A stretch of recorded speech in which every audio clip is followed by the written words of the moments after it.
دیکھیے نکاح جو ہے وہ جس کو ہم جائز کہتے ہیں، وہ نکاح میں نے آپ سے عرض کیا وہ پوری زندگی کا ایک معاہدہ ہے. اس کے اندر یہ نہیں ہے کہ لمیٹڈ ٹائم کے لیے آپ نکاح کر رہے ہو، لیکن متع وہ ہے وہ عارضی وقت کے لیے، اتنے وقت کے لیے، سال کے لیے، 2 سال کے لیے. اب اس کے لیے دلائل کو دیتے ہیں. مثلا کوئی شخص ہے جو جوان ہے اور اس کے شادی شدہ بھی ہے، یہاں پہ اس کی بیوی بچے بھی ہیں، اب وہ تعلیم کے لیے کہیں مزید باہر گیا ہے، 2 سال ہیں، 3 سال ہیں، اسے رہنا ہے وہاں پر، اور یہ بھی افورڈ نہیں کر سکتا کہ اپنے بیوی بچوں کو بھی وہاں لے جائے، تو اب یہ کہ اس کے گناہ میں پڑنے سے بہتر یہ ان کے دلائل ہیں. لیکن سوال یہ کہ شریعت کے اندر عقلی دلیل جو ہے وہ فیصلہ کن نہیں ہوتی، فیصلہ کن ہوتی ہے نقلی دلیل. جو چیز شریعت میں جائز ہے وہ جائز ہے، جو ناجائز ہے ناجائز ہے.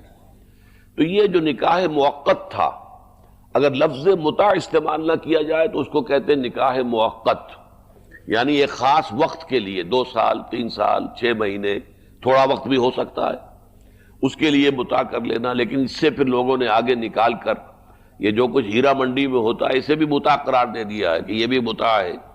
چلیے ایک رات کے لیے متع کیا ہے تو یہ اس سے جو ہے یہ سارا کا سارا جواز پیدا کر لینا، یہ یقیناً وہ یہ اہل تشیع کے نزدیک بھی غلط ہے. لیکن یہ کہ وہ تو پھر جب کسی قانون کو آپ نے جا کر تماشا بنانا چاہیں تو میں نے پہلے بھی مثالیں دی ہیں، طلاق کے معاملے میں بھی تماشا بن سکتا ہے، خذوا قرآن میں الفاظ آئے ہیں. تو یہ متع جو ہے یہ ان کے نزدیک ایک نکاح ہے معین وقت کے لیے. اسلامی شریعت میں اہل سنت کے نزدیک یہ حرام مطلق ہے، اس کو اللہ کے رسول نے حرام قرار دے دیا تھا. نکاح ایک ہی ہے، وہ وہی ہے کہ ساری عمر کے سنجوگ کا بعد میں نہیں کسی وجہ سے بنی اور طلاق ہو جائے، لیکن نکاح کے وقت جو ہے اس نکاح کا صحیح ہونا ہی اس کے ساتھ مشروط ہے کہ نیت ہو پوری زندگی کا نباہ کرنے کی. اور دوسرے جو ہے وقتی یا عارضی جو نکاح ہے وہ اسلام میں اہل سنت کے نزدیک حرام ہے. البتہ اس کی حرمت کا علم جو ہے عام طور پر زیادہ شائع نہیں ہوا تھا، تو حضرت عمر کے زمانے میں پھر سختی سے زنا کے قریب تک نہ پھٹکو. یعنی جدید نفسیات کا بابا آدم مانا جاتا ہے فرائڈ، اور فرائڈ کے نزدیک انسان کے محرکات عمل میں سب سے زیادہ طاقتور، سب سے زیادہ پوٹنٹ سیکس ہے. مارکس نے قرار دیا پیٹ کو معاشی ضرورت، فرائڈ نے کہا نہیں، سیکس ہے اصل شے، اصل محرک انسان میں. یہاں تک کہتا ہے ایڈیپس کمپلیکس، باپ اگر محبت بھری نگاہ سے بیٹی کو دیکھ رہا ہے تو یہ بھی سیکس ہے، اور ماں اگر بیٹے سے محبت کر رہی ہے تو یہ بھی سیکس ہے. انا للہ و انا الیہ. ان کمبختوں کا اصل یہ معاملہ ہے کہ ایک شے پر نگاہ جم گئی تو سب کچھ اسی کے گرد گھما دیا. مطلب بات غلط نہیں ہے. Sexual motive one of the most important motives, no doubt about. اگر یہ نہ ہو، اگر عورت میں مرد کے لیے اٹریکشن نہ ہو، اگر عورت کو مرد کی احتیاج نہ ہو تو تمدن ختم ہو جائے. کون شادی کا کھکیڑ مول لے گا؟ ایک پیٹ پالنا اور ہے، خاندان کی ذمہ داری اور ہو جائے گی. یہ اس قدر زبردست جو ہے یہ موٹیویشن ہے، اندر سے جذبہ ہے اور اٹریکشن ہے شدید. اس اعتبار سے یوں سمجھیے جتنا زوردار گھوڑا ہو اتنی ہی زوردار لگام چاہیے اگر ڈسپلن میں رکھنا چاہتے ہیں. لہذا اس سیکس کو ڈسپلن میں لانے کے لیے کہ قانونی تعلق ہو ایک مرد اور عورت کے درمیان، ازدواج ہو، شادی ہو جائے، یا دوسرا راستہ وہ بھی تھا جو آج کل نہیں رہا، باندھی ہو کسی کی، مل کے یمین ہو، ان کے اندر سیکشول انٹرکورس جو ہے وہ ہو اور اس سے باہر نکلنا بھی نہ چاہے. اس زنا کے بارے میں حضور نے جو اچھا، ایک تو میں آپ کو بتاؤں کہ قرآن اور حضور دونوں کس قدر حقیقت پسند ہے. سورہ آل عمران میں فرمایا زُيِّنَ لِلنَّاسِ حُبُّ الشَّهَوَاتِ مِنَ النِّسَاءِ وَالْبَنِينَ وَالْقَنَاطِيرِ الْمُقَنطَرَةِ مِنَ الذَّهَبِ وَالْفِضَّةِ وَالْخَيْلِ الْمُسَوَّمَةِ وَالْأَنْعَامِ وَالْحَرْثِ. انسان کے اندر محبت پلا دی گئی ہے، مزین کر دی گئی ہے. کن کن چیزوں کی؟ سب سے پہلے عورت. سب سے امپورٹنٹ موٹیو، اور پھر بیٹے، پھر ڈھیروں مال، سونا چاندی، آلہ گھوڑے نشان زدہ، اور مال مویشی اور کھیتی، لیکن سب سے پہلے عورت۔ زین للناس حب الشہوات من النساء والبنین والقناطیر المقنطرة من الذهب والفضة والخیل المسومة والانعام والحرث۔ اسی طرح دیکھیے حضور صلی اللہ علیہ وسلم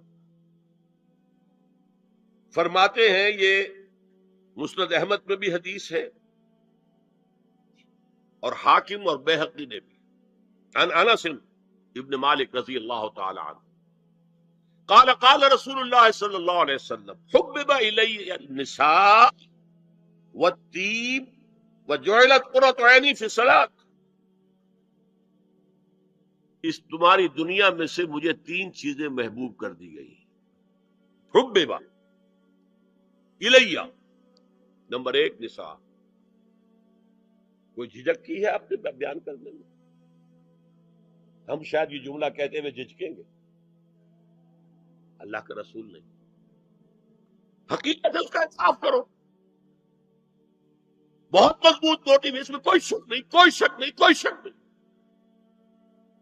حبب الی النساء والطیب، خوشبو، وجعلت قرۃ عینی فی الصلاۃ، اور میرے آنکھوں کی ٹھنڈک نماز میں ہے۔ اسی طرح خود قرآن میں سورہ احزاب میں جب حضور سے کہا گیا کہ اب بس جتنی شادیاں ہو چکی تھیں آپ نے کر لی ہے، اب آئندہ نہ کیجیے، وہاں بھی صاف الفاظ آئے ہیں، اللہ کو بھی واللہ لا یستحی من الحق، اللہ کو حق بات کہنے میں کوئی حیا یا کوئی جھجک نہیں ہے۔ وَلَوْ أَعْجَبَكَ حُسْنُهُنَّ، اے نبی چاہے عورتوں کا حسن جو ہے وہ آپ کو بھلا لگے، لیکن اب آئندہ شادی نہیں۔ یہ میں تائید کر رہا ہوں فرائڈ کی، اس گدھے نے جو آگے تک پہنچا دیا ہے معاملہ وہ ہے غلط۔ بنیادی بات صحیح ہے، قرآن مجید کے مطابق ہے کہ سیکس موٹیو بہت سخت ہے، بہت زوردار ہے۔ اب زنا جو ہے اس کے لیے حضور نے جو کچھ فرمایا وہ سن لیجئے۔ عن ابن عباس قال ما رأيت شيئا اشبه باللمم مما قال ابو ہریرہ عن النبی صلی اللہ علیہ وسلم۔ حضور کی حدیث ہے، ان اللہ كتب على ابن آدم حظه من الزنا ادرک ذلك لا محال، اللہ تعالیٰ نے ہر انسان کا زنا میں ایک حصہ لکھ دیا ہے جو اس کو پہنچ کر رہے گا۔ فزنا العین النظر، آنکھوں کا زنا ہے نامحرم عورت کو دیکھنا، یہ بھی زنا ہے۔ اگر زنا کو روکنا ہے تو یہاں پر بھی قدغن لگے گی۔ ایک جگہ آیا ہے حدیث میں النظر سہم، یہ تیر ہے، یہ نظر جو ہے نگاہوں کے تیر، یہ تو آپ شاعری کے اندر بھی اور گانوں کے اندر بھی نگاہوں کے تیر سنتے ہیں کہ نہیں سنتے؟ النظر سہم، یہ تیر ہے۔ وزن اللسان النطق یا منطق، زبان کا زنا ہے کسی عورت سے گفتگو کر کے چٹخارے لینا۔ عورت کی آواز میں بھی ایک لوچ ہے، حسن ہے، اللہ تعالیٰ نے اسے سراپا ایسا بنایا کہ مرد کے لیے اس کی ہر شے کے اندر اٹریکشن ہے، اس کی آواز میں اٹریکشن ہے۔ والنفس تمنا و تشتہی، اور باقی رہ گیا نفس، وہ تمنا کرتا ہے کہ اب میں اس سے آگے بھی بڑھوں اور زنا بھی کر لوں۔ والفرج یصدق ذلک کلہ اور یکذب، لیکن یہ ہو بھی سکتا ہے نہیں بھی ہوتا، لیکن یہ زنا تو کر چکا نا، کان کا زنا اس نے کر لیا، آنکھ کا زنا اس نے کر لیا، زبان کا زنا اس نے کر لیا، اس کو زنا کی تعریف میں لایا۔ ایک اور روایت ہے جو مسلم میں ہے، عن ابی ہریرہ کتب علی ابن آدم نصیبہ من الزنا مدرک ذلک لا محالہ فالعینان زناہما النظر والاذنان زناہما الاستماع واللسان زناہما الکلام والید زناہا البطش والرجز زناہا الخطأ والقلب یہوی وتمنا۔ یہ زبان کا بھی زنا ہو رہا ہے، کان کا بھی زنا ہو رہا ہے، ہاتھ کا بھی ہو رہا ہے، کہیں لمس کیا ہے عورت کے جسم کو، ہاتھ ملایا ہے اس سے، اور چل کر کہیں جا رہا ہے دیکھنے کے لیے، یہ پاؤں کا زنا ہو رہا ہے۔ یہ ہے زنا کی شکلیں جو محمد الرسول اللہ صلی اللہ علیہ وسلم نے بیان کی۔ تو زنا کا روک تھام، زنا کی جو ہمارے معاشرتی اہداف کے اندر بہت اہم ہے، بہت اہم ہے، بہت اہم، ورنہ معاشرہ ٹوٹ پھوٹ کا شکار ہو جائے۔ میاں بیوی میں اعتماد نہیں ہے، بے اعتمادی کی فضا میں اولاد جو پلے گی اس کی منفی نفسیات ہوں گی، کبھی مثبت نفسیات نہیں ہو سکتی۔ والدین میں محبت ہے، آپس میں اعتماد ہے، تو ایک دوسرے پر اعتماد ہے، ایک دوسرے کا لحاظ ہے، ایک دوسرے کی دلجوئی ہے، ایک دوسرے کی مدد ہے۔ یہ ساری چیزیں جو ہے وہ ایک فضا پیدا کرتی ہے گھر کے اندر، وہ ایک نارمل، ایک صحت مند فضا جس میں کہ نئی نسل پروان چڑھے گی تو وہ ایک پازیٹیو اور مثبت نفسیات لے کر پیدا ہو۔ اچھا، اور دیکھیے اس میں کیا کیا کچھ حضور کی طرف سے آئے ہیں۔ حضرت جابر ابن عبداللہ فرماتے ہیں، من کان یؤمن باللہ والیوم الاخر فلا یخلون بامرأۃ لیس معها ذو محرم فإن ثالثہما الشیطان، رواہ احمد۔ دیکھو، جو شخص بھی اللہ پر اور یوم آخر پر ایمان رکھتا ہو وہ کبھی کسی اجنبی عورت کے ساتھ خلوت میں نہ رہے، ملاقات نہ کرے جس کے ساتھ کہ اس کا کوئی محرم شامل نہ ہو۔ کوئی عورت آئی ہے آپ سے مسئلہ پوچھنے کے لیے، اس کا باپ، اس کا بیٹا، اس کا بھائی، اس کا شوہر ساتھ ہونا چاہیے، اکیلے نہیں، اس لیے کہ ثالثہما الشیطان۔ جہاں یہ ایک مرد اور ایک عورت جو ایک دوسرے کے لیے نامحرم ہے، جب ملیں گے تیسرا وہاں شیطان موجود ہے۔ اسی طرح حضرت ابن عباس کی روایت ہے، لا یخلون رجل بامرأۃ الا ومعها ذو محرم ولا تسافر المرأة الا مع ذی محرم۔ کوئی مرد کسی عورت کے ساتھ خلوت میں نہ ہو، اکیلے نہ ہو، مگر یہ کہ اس عورت کے ساتھ اس کا محرم موجود ہو، اور کوئی عورت سفر نہ کرے جب تک کہ اس کے ساتھ محرم موجود نہ ہو۔ اب آئیے چھٹی بات، اسلام میں جو اصلاح کی گئی ہے مختلف میدانوں میں، اس کے دو اصول ہیں۔ نمبر ایک، تدریج سے اصلاح ہوتی ہے، ایک دم نہیں۔ نمبر دو، اصلاح کا عمل گھر سے شروع ہونا چاہیے۔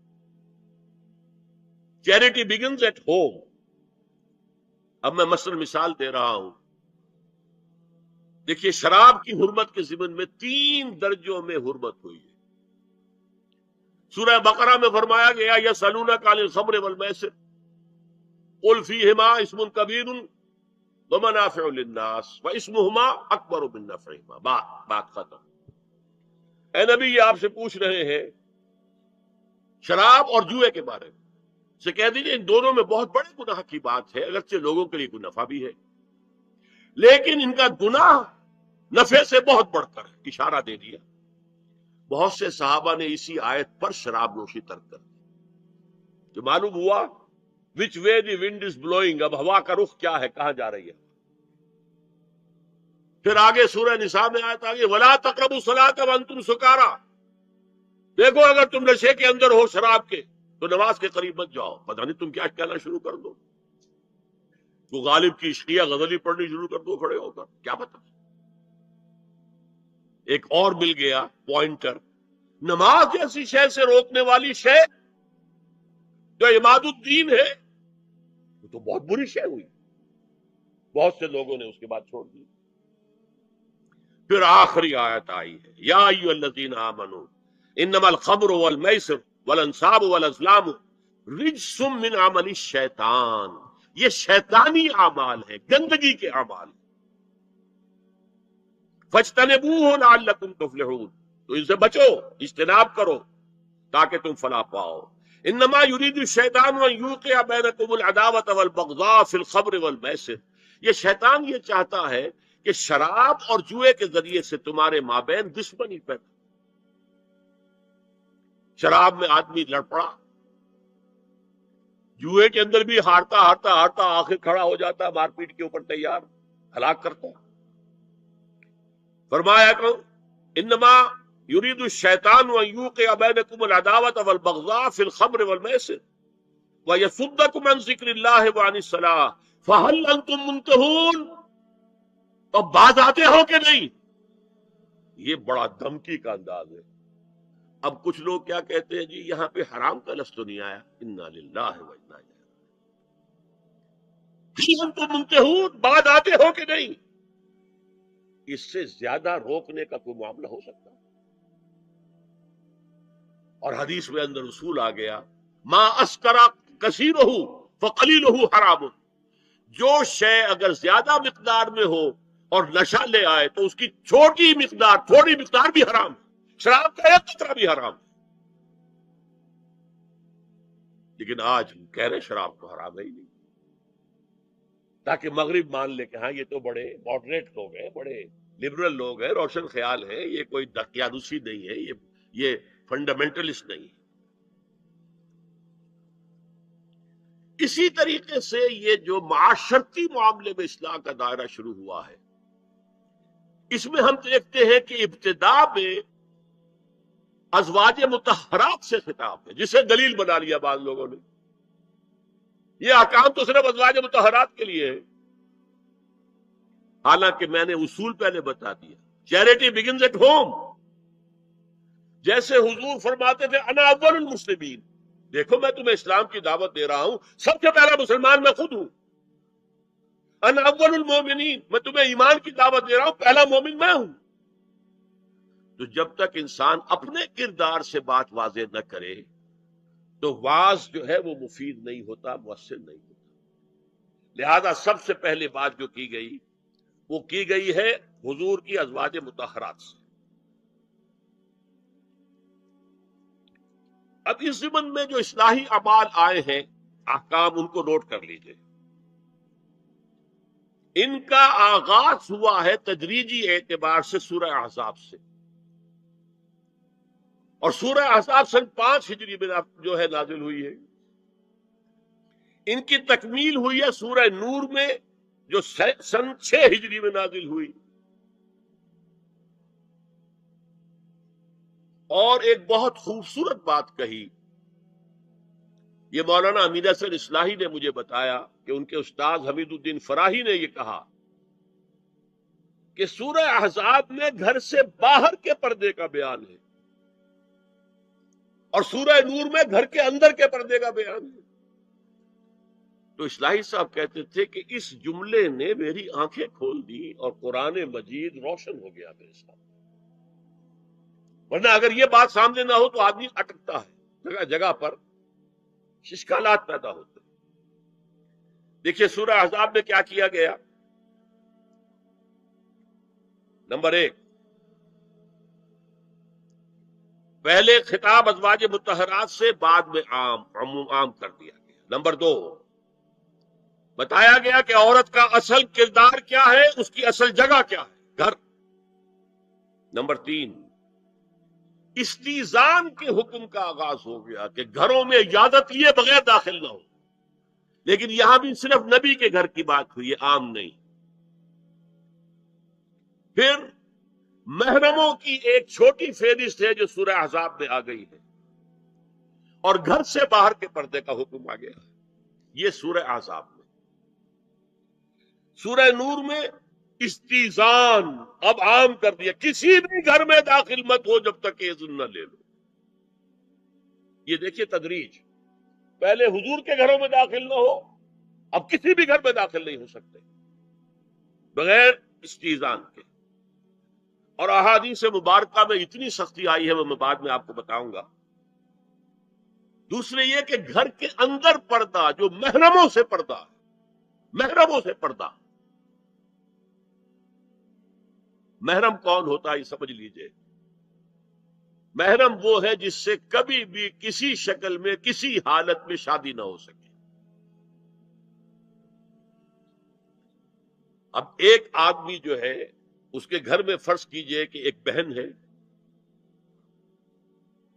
تو اس بہن کی دوسری بہن سے وہ شادی نہیں کر سکتا. اگر وہ بیوی مر گئی تو کر سکتا ہے کہ نہیں؟ اس لیے وہ محرم نہیں ہے، نامحرم. سالی نامحرم ہے. آپ کا بھائی ہے، اس کی بیوی ہے، بھابھی ہے آپ کی، آپ دیور ہیں، بھابھی سے شادی تو نہیں کر سکتے. لیکن اگر بھائی کا انتقال ہو جائے تو آپ شادی کر سکتے. تو شادی ہو سکتی ہے تو وہ محرم نہیں ہوا، وہ نامحرم. محرم صرف وہی ہے جس سے کبھی کسی حال میں شادی کا امکان نہ ہو. اس کی ابتدائی فہرست جو ہے سورہ احزاب میں ہے، تفصیلی فہرست جو ہے وہ سورہ نور میں ہے. اب دیکھیے گھر کے اندر بیٹھنے سے متعلق کیا بات کہی گئی. بزار اور ترمذی میں حضرت عبداللہ ابن مسعود سے نبی ایک وسلم کا یہ ارشاد نقل ہوا ہے، ان المرأۃ عورۃ، عورت چھپا کر رکھنے کی چیز ہے.